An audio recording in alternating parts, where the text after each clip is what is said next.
Assalamualaikum warahmatullahi wabarakatuh. Perkenalkan, kami dari kelompok 4 Manajemen Strategi. Pada video kali ini kami akan mempresentasikan mengenai materi isu-isu global atau internasional. Adapun anggota dari kelompok 4 yang pertama ada Mealin Septiani dengan NPM 23, Lin Pujayanti dengan NPM 27, Hafi Daniela Bafa, saya sendiri dengan NPM 29, Susi Ambar Krisnawati dengan NPM 30, Eva Juliana Pratiwi dengan NPM 33, dan yang terakhir ada Helena Marsha Syafira dengan NPM 34. Pembahasan yang pertama yaitu ada organisasi multinasional. Organisasi multinasional itu perusahaan yang menjalankan kegiatan bisnis itu lebih dari satu negara. Perusahaan seperti itu sering disebut perusahaan internasional atau korporasi multinasional. Tujuan utama dari organisasi multinasional ini itu untuk memperluas pasar, meningkatkan keuntungan, serta memanfaatkan peluang yang ada di berbagai negara. Nah, perusahaan multinasional itu menghadapi tantangan seperti perbedaan bahasa, nilai, dan etika kerja. Kebijakan pemerintah antar negara juga berbeda, sehingga perusahaan harus melakukan analisis lingkungan yang lebih mendalam dibandingkan perusahaan domestik. Contoh kasusnya itu ada perusahaan Home Depot, itu merupakan perusahaan asal Amerika Serikat yang bergerak di bidang penjualan perlengkapan rumah, bahan bangunan, alat pertukangan. Nah, produk yang dijual itu antara lain ada cat, alat tukang, material bangunan. Nah, target pasarnya tuh konsumen individu atau kontraktor. Home Depot itu dikenal dengan konsep do it yourself atau DIY, yaitu mendorong pelanggan untuk memperbaiki atau membangun rumah sendiri dengan membeli alat dan bahan di tokonya. Konsep ini tuh sangat berasal di Amerika Serikat, tetapi kurang cocok di Cina karena masyarakatnya itu lebih terbiasa menggunakan jasa tenaga kerja dan tinggal di apartemen, sehingga akhirnya Home Depot itu menutup operasinya di Cina. Sebaliknya, Yum Brands, KFC, dan Pizza Hut itu berhasil di Cina karena menyesuaikan menu, harga, dan strategi pemasaran dengan selera konsumen lokal. Contoh organisasi multinasional dari Indonesia itu ada Indofood. Indofood itu memiliki operasi dan distribusi di berbagai negara seperti ada di Malaysia, Filipina, Nigeria, dan beberapa negara Timur Tengah, terutama untuk produk mie instan Indomie. Baik, saya Alin Pujayanti akan melanjutkan mengenai kelebihan operasi internasional. Yang pertama itu ada memperluas pasar. Nah, dengan memperluas pasar, perusahaan dapat meraih pelanggan baru untuk produk mereka. Yang kedua adalah efisiensi biaya dan risiko. Operasi asing dapat menyerap kelebihan kapasitas, mengurangi biaya unit, dan menyebarkan risiko ekonomi atas jumlah pasar yang lebih luas. Yang ketiga, akses produksi yang lebih murah. Nah, dengan perusahaan asing dapat mempermudah perusahaan untuk mendirikan fasilitas produksi yang rendah biaya di lokasi yang dekat dengan bahan mentah atau buruh yang murah. Yang keempat, persaingan lebih rendah. Nah, pesaing dalam pasar asing itu mungkin tidak tersedia atau persaingan mungkin kurang intens dibandingkan dalam pasar domestik. Yang kelima, keuntungan regulasi. Nah, operasi asing dapat berdampak pada tarif yang rendah, pengurangan pajak, dan perlakuan politis yang menguntungkan. Yang keenam, pembelajaran dan kolaborasi. Ventura bersama dapat membantu perusahaan dalam mempelajari teknologi, budaya, dan praktik bisnis dari orang lain untuk membuat kontrak dengan pelanggan potensial. Yang ketujuh, skala ekonomi global. Nah, skala ekonomi dapat dicapai dari operasi global daripada hanya pasar domestik. Skala produksi yang semakin besar dan efisiensi yang lebih baik memungkinkan volume penjualan dan penawaran harga yang lebih rendah. Yang kedelapan, peningkatan partais perusahaan. Nah, jadi kekurangan dan partais perusahaan dalam pasar domestik itu dapat meningkatkan secara signifikan jika perusahaan pesaing secara global. Memungkinkan partais dapat diterjemahkan ke dalam kekuatan berorganisasi yang meningkat di antara kreditur, pemasok, penyalur, dan kelompok yang lain. Nah, selanjutnya akan dilanjutkan oleh rekan saya.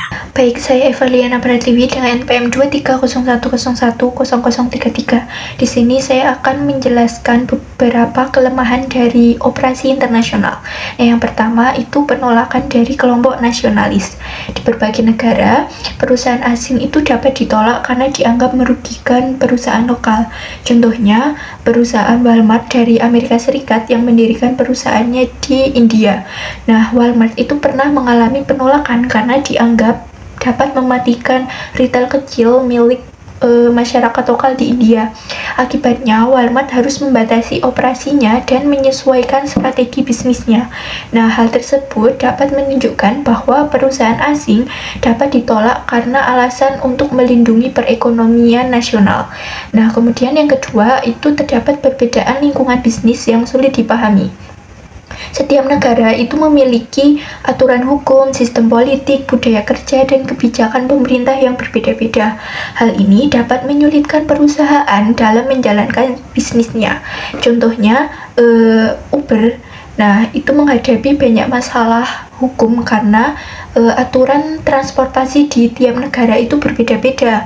Di berbagai negara, Uber itu bahkan dilarang untuk beroperasi. Hal tersebut terjadi karena perusahaan Uber itu tidak sepenuhnya menyesuaikan diri dengan peraturan lokal. Kemudian yang ketiga itu kesalahan menilai kekuatan pesaing lokal. Perusahaan asing itu sering mengira bahwa pesaing lokal itu lemah, padahal pesaing tersebut lebih memahami pasar dan konsumen setempat. Contohnya, perusahaan Best Buy itu mengira bahwa model toko elektronik seperti di Amerika akan berhasil di Cina. Namun, perusahaan kalah bersaing dengan toko lokal yang berada di Cina karena toko lokal tersebut itu malah menawarkan harga lebih murah dan pelayanan yang lebih sesuai dengan kebiasaan konsumen di Cina. Akibatnya, Best Buy itu menutup seluruh tokonya di Cina. Kemudian yang keempat itu adanya perbedaan bahasa dan budaya. Perbedaan bahasa dan nilai budaya dapat menimbulkan kesalahpahaman dalam komunikasi dan pengelolaan karyawan. Contohnya itu Daimler-Benz. Nah, itu mengalami kegagalan merger karena perbedaan budaya kerja di Jerman dan Amerika. Karena budaya kerja di Jerman itu cenderung formal dibandingkan budaya kerja di Amerika yang lebih fleksibel. Nah, hal ini itu dapat menyebabkan konflik manajemen dan akhirnya pemisahan perusahaan. Nah, kemudian yang kelima itu sulit memahami organisasi dan aturan internasional. Dalam bisnis internasional, perusahaan harus memahami berbagai organisasi regional dan internasional yang memiliki aturan berbeda. Contohnya, perusahaan harus mengikuti aturan perdagangan regional tertentu sebelum bisa mengekspor produknya ke negara lain. Kemudian yang terakhir itu ada risiko nilai tukar dan sistem moneter. Perusahaan yang beroperasi di berbagai negara itu harus berurusan dengan lebih dari satu mata uang, sehingga berisiko mengalami kerugian akibat perubahan nilai tukar. Contohnya, laba perusahaan itu dapat berkurang karena nilai tukar mata uang di negara tempat perusahaan itu beroperasi melemah terhadap mata uang negara perusahaan tersebut berasal.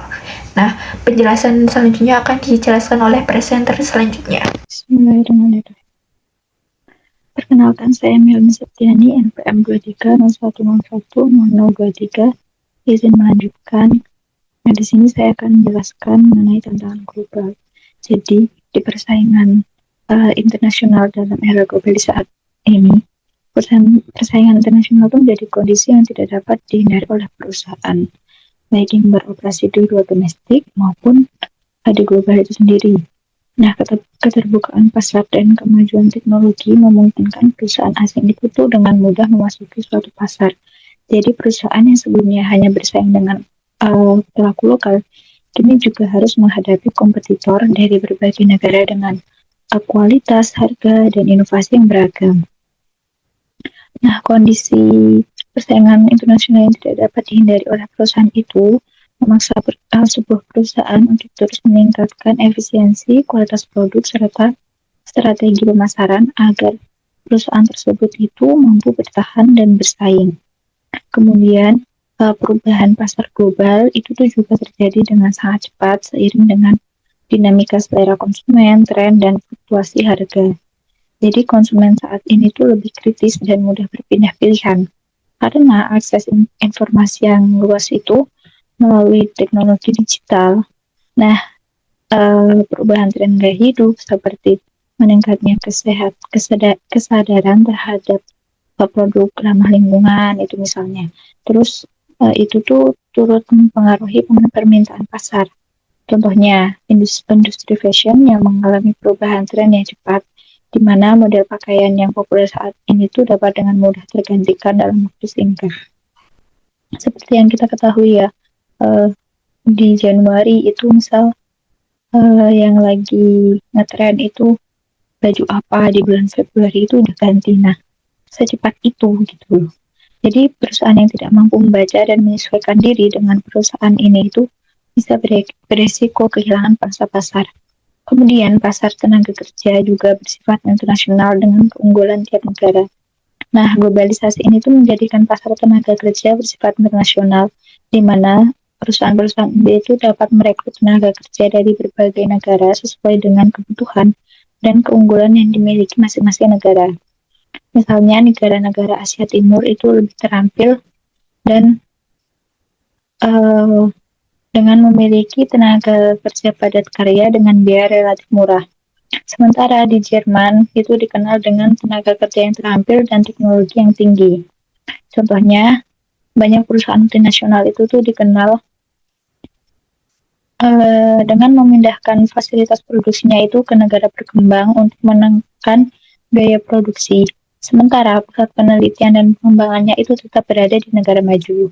Nah, hal ini tuh menunjukkan bahwa perbedaan keunggulan tenaga kerja menjadi pertimbangan penting dalam strategi bisnis global. Kemudian, dalam menjalankan bisnis global juga, perusahaan tidak hanya mempertimbangkan potensi pasar, tetapi juga berbagai faktor ekonomi dan kebijakan negara tujuan. Jadi, keputusan bisnis global ini tuh juga dipengaruhi oleh biaya, pajak, energi, dan regulasi perdagangan. Nah, itu juga menjadi faktor utama dalam pengambilan keputusan bisnis. Contohnya, perusahaan manufaktur itu cenderung memilih negara dengan biaya produksi dan pajak yang lebih rendah, serta regulasi yang mendukung investasi asing. Nah, perbedaan kebijakan antar negara itu dapat mempengaruhi tingkat keuntungan dan keberlanjutan operasi perusahaan dalam jangka panjang. Kemudian, pertumbuhan pasar luar negeri itu juga cenderung lebih tinggi dibanding pasar domestik. Nah, karena itu, jadi banyak perusahaan itu melakukan ekspansi ke pasar internasional karena pertumbuhan permintaan di luar negeri itu dinilai lebih tinggi dibandingkan dengan di pasar domestik itu sendiri. Hal ini terutama terjadi di negara maju yang tingkat pertumbuhan konsumennya itu relatif stabil atau cenderung stagnan. Sebagai contohnya nih, perusahaan makanan dan minuman global itu memperluas pasarnya ke negara berkembang yang memiliki populasi besar dan pertumbuhan kelas menengah yang besar. Nah, dengan memasuki pasar luar negeri, perusahaan itu dapat meningkatkan volume penjualan dan menjaga pertumbuhan pendapatan secara berkelanjutan. Yang terakhir itu ada proteksionisme meningkat. Nah, dinilai dapat menghambat perdagangan internasional. Jadi dalam beberapa tahun terakhir itu kebijakan proteksionisme itu meningkat di berbagai negara sebagai sebuah respon terhadap ketidakstabilan ekonomi global. Nah, jadi proteksionisme ini tuh dilakukan melalui penerapan tarif impor, kuota, dan regulasi yang ketat untuk melindungi industri domestik. Nah, kemudian kebijakan ini tuh dinilai dapat menghambat perdagangan internasional karena membatasi arus barang dan jasa antar negara. Contohnya, peningkatan tarif impor dapat memicu tindakan balasan dari negara lain yang kemungkinan pada akhirnya akan merugikan pelaku usaha dan konsumen. Nah, oleh karena itu, meskipun bertujuan melindungi industri dalam negeri, proteksionisme ini tuh berpotensi menghambat pertumbuhan ekonomi global. Sekian dari saya, kemudian akan dilanjutkan oleh teman saya. Perkenalkan, saya Susi Ambar Krisnawati, NPM 2301010030. Di sini saya akan melanjutkan terkait dengan globalisasi. Jadi globalisasi itu merupakan proses dari melakukan bisnis di seluruh dunia. Keputusan yang sangat strategis dibuat berdasarkan dengan profitabilitas global dari perusahaan dibandingkan dengan pertimbangan domestik saja. Nah, strategi global ini bertujuan untuk memenuhi kebutuhan konsumen di berbagai negara dengan biaya serendah mungkin dan nilai setinggi mungkin. Dengan globalisasi, perusahaan itu bisa mencari sumber terbaik dari berbagai negara agar bisa bersaing dan mendapatkan keuntungan lebih besar. Misalnya, ada perusahaan sepatu, itu bisa menjual produknya ke banyak negara. Dengan cara desain sepatu itu bisa dibuat oleh desainer paling bagus, misal di Italia, karena mereka menyediakan desainer yang bagus. Misalnya seperti itu, tetapi bahan bisa diambil dari negara yang murah dan berkualitas. Bisa saja sepatu itu diproduksi di Vietnam atau di Indonesia, karena biaya tenaga kerja kan lebih murah. Tetapi kita tuh bisa menjual produk itu ke seluruh dunia gitu. Jadi kita bisa menekan biaya, tetapi juga bisa menjual lebih banyak, tetapi juga bisa mendapatkan keuntungan lebih besar. Selanjutnya akan dijelaskan oleh rekan saya. Baik, di sini saya Helena Marsa Safira, NPM 2301010034, izin melanjutkan terkait tarif pajak perusahaan global. Tarif perusahaan berbeda pada setiap negara dan hal ini sangat mempengaruhi keputusan perusahaan dalam memilih lokasi dan berinvestasi. Negara dengan pajak rendah atau nol seperti Bermuda dan Islandia itu pajaknya 12,5%. Hal ini menarik perusahaan besar di dunia karena pajaknya yang relatif rendah. Perusahaan multinegara seperti Google, Microsoft itu mengatur penjualan dan pendapatannya melalui negara berpajak terendah dan mengurangi pajak. Sejak tahun 1980-an, banyak negara yang menurunkan tarif pajak perusahaan agar bisa bersaing secara kompetitif. Namun, pada Amerika Serikat relatif lama tetap mempertahankan pajak tinggi.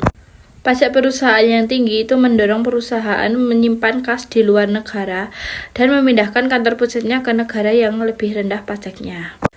Biasanya kebijakan yang lebih rendah, efisien, dan adil itu dapat mendorong investasi, membuka lapangan pekerjaan, dan dapat meningkatkan pertumbuhan ekonomi negara tersebut.